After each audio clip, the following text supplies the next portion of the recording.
صحت اور بیماری انسانی زندگی کے ساتھ ساتھ ہیں. انسان کی زندگی کے کوئی بھی 2 دن ایک جیسے نہیں ہوتے. آج اگر انسان خوش ہے تو کل اداس ہوگا. اگر آج وہ اپنے جسم میں قوت محسوس کر رہا ہے تو کل بیمار ہو سکتا ہے. انسان کے اوپر دن میں بھی کئی بار مختلف طرح کی کیفیات گزرتی ہیں. کبھی انسان روحانی طور پر، جذباتی طور پر بیمار ہوتا ہے اور کبھی انسان جسمانی طور پر بیمار ہو جاتا ہے. بیماری کی کیفیت صحت کی کیفیت سے مختلف ہوتی ہے اور ہر انسان اس کو محسوس کر سکتا ہے. ایسی صورت میں انسان کو دوا کے ساتھ ساتھ اللہ سبحانہ وتعالی کی طرف رجوع کرنا چاہیے اور اپنے لیے خوب خوب دعائیں کرنی چاہیے. بعض اوقات بیمار خود اپنے لیے دعا نہیں کر سکتا تو بیمار کی عیادت کرنے والے اور بیمار کو دیکھنے والے، اس کے دوست، رشتہ دار، عزیز، اقربا اور ایون ہسپتال کا عملہ مریض کے لیے ایسی دعائیں پڑھ سکتا ہے جو اس کے لیے شفا یابی کا ذریعہ ہو سکتی ہیں.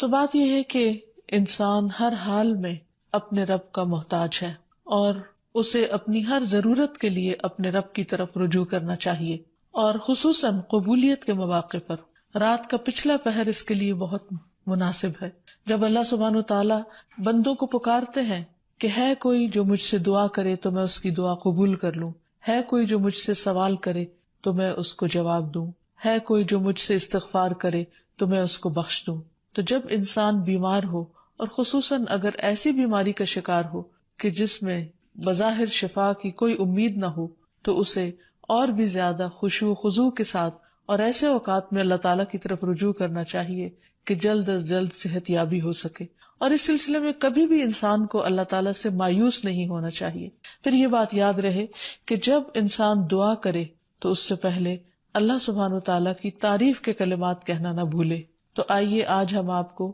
دعا کرنے سے پہلے کچھ نئے کلمات بتائیں گے جو اللہ سبحانہ وتعالیٰ کی حمد و ثنا پر مبنی ہے. ربنا لک الحمد ملء السماوات والارض وملء ما شئت من شيء بعد اهل الثناء والمجد احق ما قال العبد وكلنا لك عبد اللهم لا مانع لما اعطيت ولا معطي لما منعت ولا ينفع ذا الجد منك الجد. اے ہمارے رب، تمام تعریفیں تیرے ہی لیے ہیں جن سے آسمان اور زمین بھر جائیں، اور اس کے بعد جو تو چاہے وہ بھی اس سے بھر جائے. تو ہی تعریف اور بزرگی کے لائق ہے. بندے جو کہتے ہیں تو ان کا سب سے زیادہ حقدار تو ہے، اور ہم سب تیرے بندے ہیں. اے اللہ، جسے تو عطا کرنا چاہے اس سے کوئی روک نہیں سکتا، اور جسے تو نہ دینا چاہے اسے کوئی دے نہیں سکتا، اور کسی مرتبے والے کی بزرگی تیرے سامنے کوئی فائدہ نہیں دے سکتی. یعنی اللہ سبحانہ وتعالیٰ کے علاوہ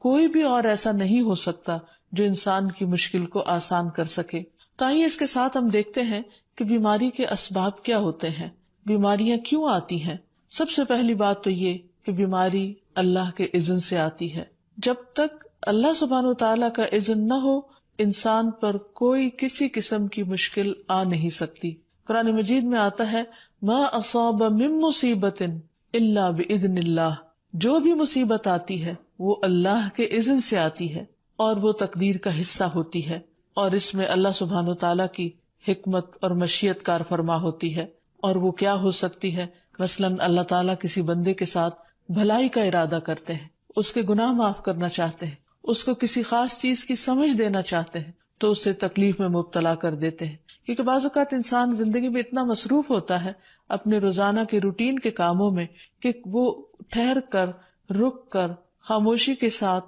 وقفہ لیے بغیر کوئی ایسی بات سوچتا نہیں کہ جو اسے سوچنی چاہیے، جو اللہ تعالیٰ چاہتے ہیں کہ وہ سوچے. تو جب انسان بیمار ہو جاتا ہے تو ایک اور کنڈیشن میں آ جاتا ہے، وہ آرام کی کیفیت میں آ جاتا ہے. ایسی صورت میں انسان کو وہ باتیں بھی سوچنے کا موقع مل جاتا ہے جو عام طور پر وہ نہیں سوچتا.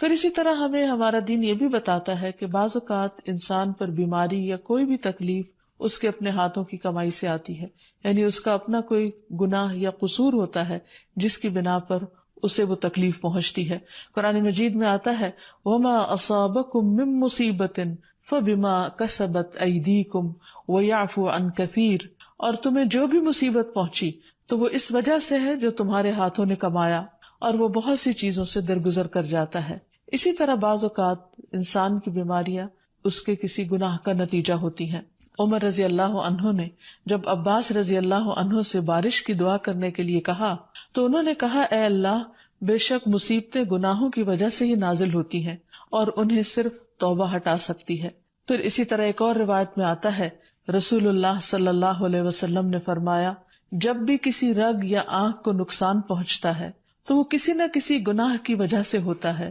لیکن جو تکالیف اللہ تعالیٰ ویسے ہی ٹالتا رہتا ہے وہ کہیں زیادہ ہو جاتی ہیں۔ پھر اسی طرح بعض بیماریاں انسانوں کے اعلانیہ گناہوں کی وجہ سے بھی ہوتی ہیں، جیسے کہ ایک حدیث میں آتا ہے، جب کسی قوم میں بدکاری عام ہو جاتی ہے اور وہ اعلانیہ اس کا ارتکاب کرتے ہیں تو ان میں طاعون اور ایسی مختلف بیماریاں پھیل جاتی ہیں جو کہ ان سے پہلے گزرے ہوئے لوگوں میں نہ تھی۔ ابو امامہ باہلی سے روایت ہے کہ نبی صلی اللہ علیہ وسلم نے فرمایا، جس بندے کو بھی بیماری سے پچھاڑ دیا گیا ہو تو اللہ تعالیٰ اسے جب بیماری سے اٹھاتا ہے تو وہ پاک ہوتا ہے۔ تو یہ ایک حقیقت ہے کہ انسان کے گناہ اس کے لیے مشکلات کا سبب بنتے ہیں۔ امام ابن القیم الجوزیہ لکھتے ہیں، ان کی ایک مشہور کتاب ہے الداء والدواء، بیماریاں اور علاج، اس میں وہ کہتے ہیں کہ کوئی بھی گناہ ایسا نہیں کہ جس کے اثرات نہ ہوں۔ انسان سے چھوٹی یا بڑی جو بھی کوئی غلطی صادر ہوتی ہے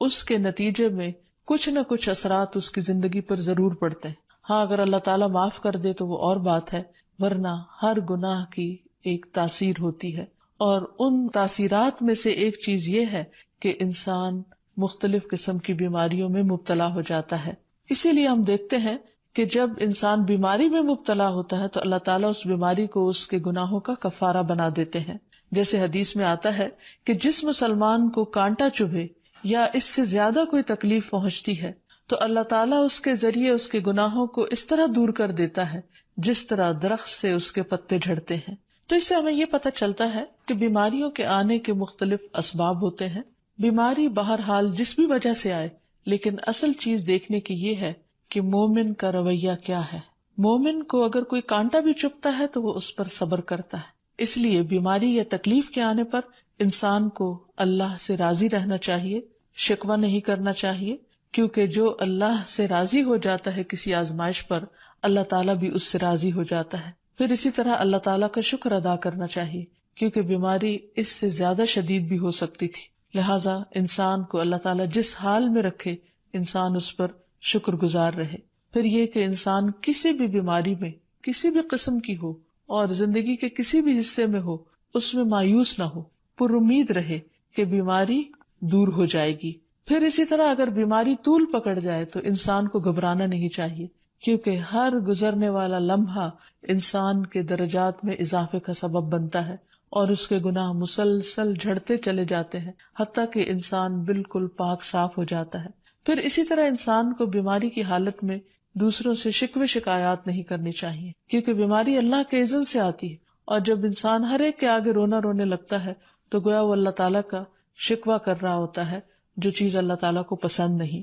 پھر اسی طرح منہ سے برے الفاظ نہیں نکالنے چاہیے، بیماریوں کو کوسنا نہیں چاہیے، اور پھر ایسے الفاظ نہیں ادا کرنے چاہیے کہ مجھے لگتا ہے کہ اس بیماری میں میری زندگی چلی جائے گی، یا یہ کہ کسی مریض کی عیادت کے لیے جا کر اس کو اس قسم کی بات نہیں کرنی چاہیے، خواہ کتنی ہی خطرناک بیماری کیوں نہ ہو، ہمیشہ اسے امید دلانے چاہیے، کیونکہ مایوسی کے الفاظ اور برے بھلے اور منفی قسم کی باتیں اللہ تعالیٰ کو پسند نہیں، اور انسان ویسے بھی جیسے سوچتا ہے پھر اس کے ایکشن اس کے مطابق ہونے لگتے ہیں۔ اب یہ ہے کہ انسان بیماری میں دوا ضرور کرے،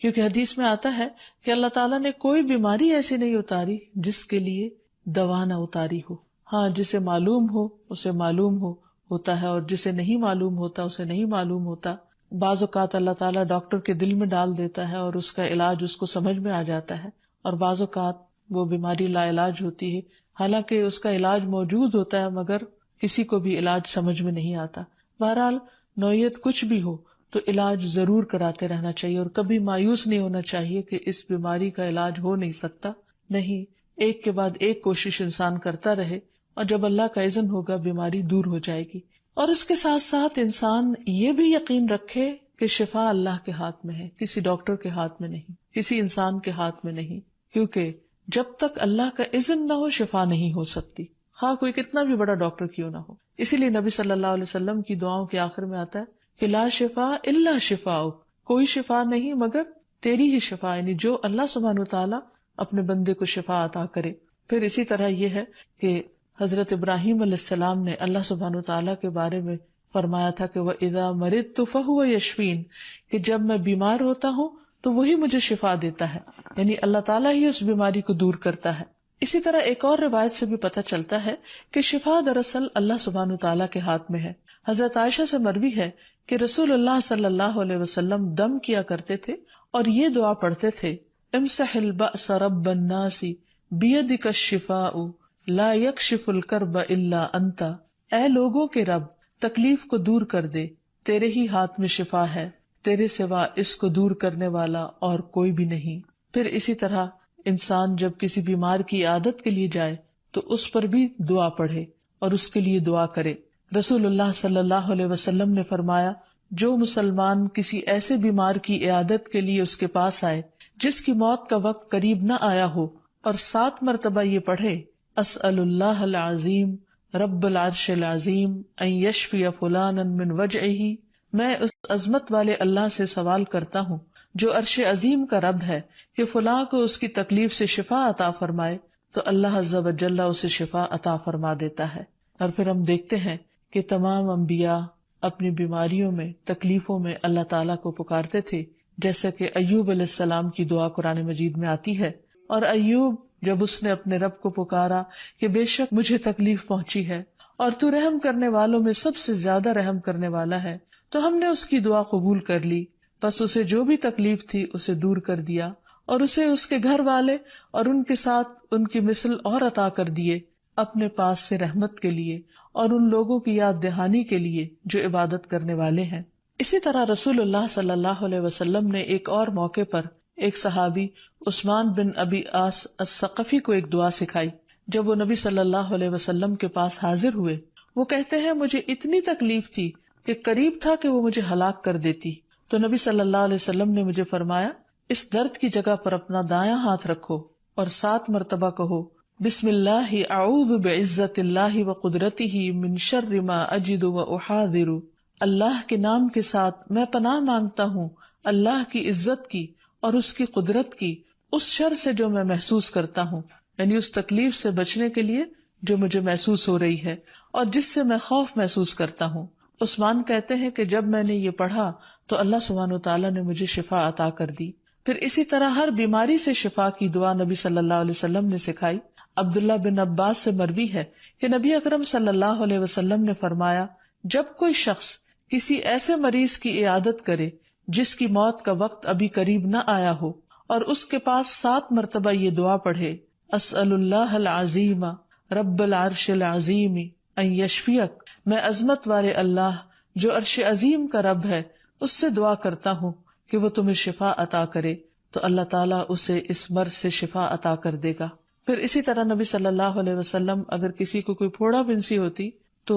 اپنے لعاب دہن کے ساتھ زمین کی مٹی تھوڑی سی لے کر اس درد تکلیف والی جگہ پر لگاتے تو اس سے بھی شفا ہوتی۔ حضرت عائشہ کہتی ہیں کہ جب کسی انسان کے عضو میں کوئی تکلیف ہوتی، پھوڑا یا زخم ہوتا، تو نبی صلی اللہ علیہ وسلم اپنی انگلی اس طرح رکھتے، اور سفیان جو راوی ہیں انہوں نے اپنی شہادت کی انگلی زمین پر رکھی، پھر اسے اٹھا کر فرمایا، بسم اللہ تربت اردنا بریقت بعدنا لیشفا بہ سقیمنا باذن ربنا، اللہ کے نام کے ساتھ ہماری زمین کی مٹی ہمارے رب کے حکم سے ہم میں سے بعض کے تھوک کے ساتھ ہمارے بیمار کو شفا دی جائے۔ یعنی لعاب دہن کا اپنا ایک اثر ہوتا ہے، اور لعاب دہن جو ہے ایک طرح سے دوا کا کام کرتا ہے، اور اللہ کا نام لے کر جب لعاب دہن لگایا جائے تو شفا ہوتی ہے۔ جیسے کہ ایک اور موقع پر نبی صلی اللہ علیہ وسلم نے ایک جلے ہوئے مریض کے اوپر یہی دعا پڑھ کر لعاب دہن لگایا تو اللہ تعالیٰ نے اس مریض کو شفا یاب کر دیا، اور وہ دعا تھی،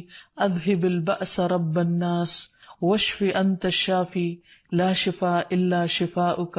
شفاء لا یغادر سقما۔ پھر اسی طرح ایک موقع پر ایک قبیلے کے سردار کو جب بچھو نے کاٹ لیا اور اس کے جسم میں زہر پھیل گیا تو ایک صحابی نے سورۃ الفاتحہ پڑھ کر اس پر دم کیا تو اس سے اس کو شفا ہو گئی، اور یہ بات جب نبی صلی اللہ علیہ وسلم کو بتائی گئی تو آپ اس پر خوش ہوئے۔ اور سورۃ فاتحہ سب لوگوں کو آتی ہے، اسی لیے اس کا نام سورۃ الشفا بھی ہے، کیونکہ یہ بیماری میں بطور علاج پڑھی جاتی ہے مریض پر. مریض خود بھی پڑھ سکتا ہے اور اس کے اٹینڈنٹس بھی اس پر پڑھ سکتے ہیں. حضرت علی رضی اللہ تعالیٰ عنہ کہتے ہیں کہ نبی صلی اللہ علیہ وسلم کو بچھو نے ڈس لیا اور آپ نماز پڑھ رہے تھے. جب آپ نماز سے فارغ ہوئے تو آپ نے فرمایا اللہ تعالیٰ بچھو پر لعنت کرے، یہ نہ نمازی کو چھوڑتا ہے نہ کسی اور کو. پھر آپ نے پانی اور نمک منگوایا، آپ اس پر ملتے جا رہے تھے اور یہ صورتیں پڑھ رہے تھے، قل یا ایھا الکافرون وقل اعوذ برب الفلق اور قل اعوذ برب الناس. تو یہ بھی ایسے مواقع پر پڑھی جا سکتی ہیں.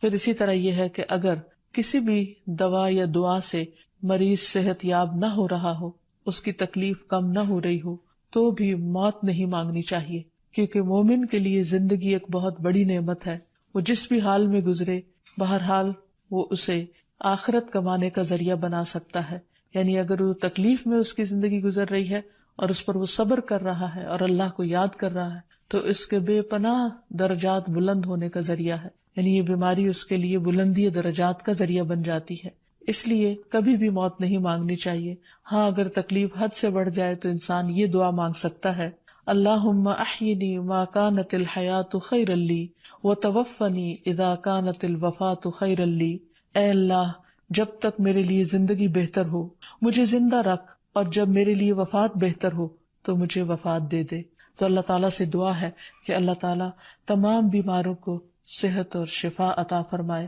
اور ہمیں بیماری اور آزمائش کے موقع پر اپنی طرف رجوع کرنے کی توفیق دے اور ہر طرح کے شرک اور ایسے کاموں سے بچائے جو اس کو ناراض کرنے والے. وآخر دعوانا ان الحمد للہ رب العالمین. السلام علیکم ورحمۃ اللہ وبرکاتہ.